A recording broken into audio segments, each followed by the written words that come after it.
Hello, welcome to the race-by-race preview for Sha Tin on Sunday. 10-race dual-course program coming up with 8 races on the turf and 2 on the all-weather. Joined by Paul Lally and Tom Wooden. Tom, as we welcome you along, there's some very, very progressive horses making an appearance, including the exciting Flying Ace. Yeah, he was magnificent last start. Flying Ace, wasn't he? Matthew Poon gave him a terrific ride. Beauty Live going around later on, and also a Galaxy Witness, and a couple of small Class 1 and 2 races to open the card. There is indeed, and not so small, Paul, the jackpots. Yeah, a couple of good ones there. 11.6 million going into the triple trio, so that should get up to about 19 million. 300,000 going into the first double trio, and 800,000 going into races 6 and 10. That's the quartet and the first 4 merge pool. So I think there's going to be some well-backed favourites, especially in those last 3 races. We're going to kick off, though, with one of the higher rating races of the day. And the first race is over the 1650. It's on the all-weather, and it is the Class 1. We have got Will Power, winner at his only start over the 1650, and it was also in Class 1. California Deep Shot comes back from the Group 1 Queen's Silver Jubilee on the turf. King Shield, the cheek piece is off, the blinkers go on, and Telecom Fighters race wide behind Will Power last time. We see the return, Tom, of Hong Kong Great after surgery for an epiglotic entrapment. Yes, and he was really disappointing there, but had an excuse. He's had 3 trials since. He's looked good in each and every one of those trials, Paul. We know that King Shield also likes to lead. You think Hong Kong Great will come out on top? Yeah, I think so. I think he's got that really good speed. He's had that operation now, and I think he can go forward. King Shield, one thing in his favour though, he has got blinkers, so on for the first time, which just might fire him up. And California Deep Shot likes to go forward as well. So in a small race, I think it's going to be a bit of pace in this race. That surgery for Hong Kong Great was on the 2nd of November. We are going to start, though, with Will Power, Blake Shin and Douglas White. Great combination of late. And here's Blake. He joined Nick Child. Blake, the Cornflower Handicap opens the card on Sunday. It's a Class 1, only a small field, and you ride Will Power, a horse that you know quite well, and well, this is very much his game, isn't it, all-weather racing? Yeah, definitely, Nick, it is. He's, well, in my opinion, he's the best Hong Kong dirt horse around. He's basically faultless on the dirt, and it's great to see him win 2 runs back on the dirt over 1650, and you know, it just ticks that box over 1650, and we're back here again on Sunday. It's a similar lineup, and I think it presents well for him to win another race. Yeah, I think you're certainly not far wrong. Off his mark of 109, he's got to be right up there with arguably, you know, the best horse on the all-weather. Just on his run last time, Blake. Now Douglas obviously tried him on the turf. He has had a handful of runs on the turf, 5 in fact. Is he just? What is it with him that makes him a better all-weather horse than turf? Look, good question. I'm not really sure. He has ran well on the turf before, and Douglas and myself are the opinion that he is quite competitive on the turf. He just hasn't got the right circumstances. And like last start, you know, we felt the horse was going very well, but the pace was just against us. And it was like a really sit sprint affair. Horses in the back in the field were disadvantaged. And like Will Power likes to settle. He needs to settle to finish the races off. And like last start with the pace, he actually pulled quite hard, and he was vulnerable the last 200 metres, like we were out of gas.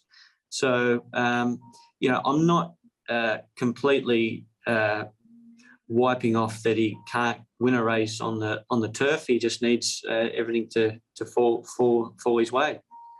Just on that running style, as you mentioned, obviously he likes to be held up. Would it be fair to say you love riding horses that way, don't you? I mean, you're not a one-trick jockey by any stretch of the imagination, Blake, but you seem to be so good at holding them up and producing them. And I imagine when you get on this horse, you must enjoy riding in that way. Would that be true? Yes, for sure. You know, I like to think I can ride, you know, horses most ways, you know, leading and getting back in the field, but you know, allowing a horse to, you know, find their rhythm and let them get confident underneath, you know, myself as their rider. And, you know, you you build confidence through the race and you assess the race as it's going. And Willpower winning on the dirt was a prime example. Cordyceps 6 last week, but I enjoy riding horses that way, and it's worked for me, for a number of years now, and hopefully it can keep going forward that way. Yeah, I'm sure it will. And just on his trial, Blake, he ran fourth in an all-weather trial recently. The conditions were sort of nothing short of atrocious. You kept him wide. That was just going through the motions with him. Yeah, for sure. It was absolutely terrible at the track, and we just stayed really wide, kept him away from all the kickback, and just kept him really, really happy. And it was just a maintenance trial for the horse, and he felt good. He was happy, and he ran through the line nicely. So as we alluded to earlier, he's a good dirt horse. He's won at the 1650. We know what we're going to get from Willpower, and I expect him to run another great race on the weekend. Just on Sha Tin, Blake, you've had winners at the last 3 meetings. Hopefully you can make it 4 this weekend. Yeah, for sure. Look, things are going really well. I like to think on the weekend I've got a handy book of rides. Willpower may be my standout, but I think I've got a competitive bunch of horses that, if the cards fall my way, well, we might walk away with one or two winners. But I'm pretty happy with what I'm heading to the races with on the weekend. There he is, Blake Shin rides race 1 at number 1 Willpower. On from him, Tom, to Hong Kong Great. You mentioned his trials during the speed map, the 3 of them. Here's the one where he runs 3rd behind a subsequent winner in Lightning Bolt. Yeah, well, 2.2, he was sent out favourite last start, and he pulled up a long way off them, and the basically didn't complete the course. But his trials, Paul, have looked good, and I think you could certainly, before his last effort, you could have argued he was potentially the best all-weather horse we had here in Hong Kong. Yeah, he just had those issues. Those come back this season, and those 2 8th placings with those problems. The only query I had with him is his body weight. He's up 30 pounds from his winning weight, so it's quite a lot. That just worried me a bit. That's your race 1, number 1. Yep, so I'm going to go Willpower. I think Willpower can win this. I made him the best of the afternoon. Willpower. He should get the race run to suit too. He'll get back. He'll be running on strongly.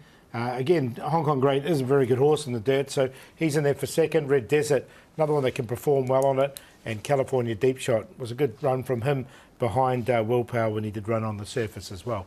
1, 4, 6 and 2. 4 and 1, my Quinella here with the Hong Kong Great on top. Number 4 to beat Willpower. Telecom Fighters goes in. He's dropped 20 pounds himself coming into this, has Telecom Fighters. And California Deep Shot went round at a crazy price last start in the Queen's Silver Jubilee Cup, but he finished 5th there, beaten 2.5. So 4, 1, 5 and 2. Tom's exactly right. They backed him into 5.6 California Deep Shot, and he's come up favourite for the first 2 as he returns to the all-weather. He's 2.6 in early betting.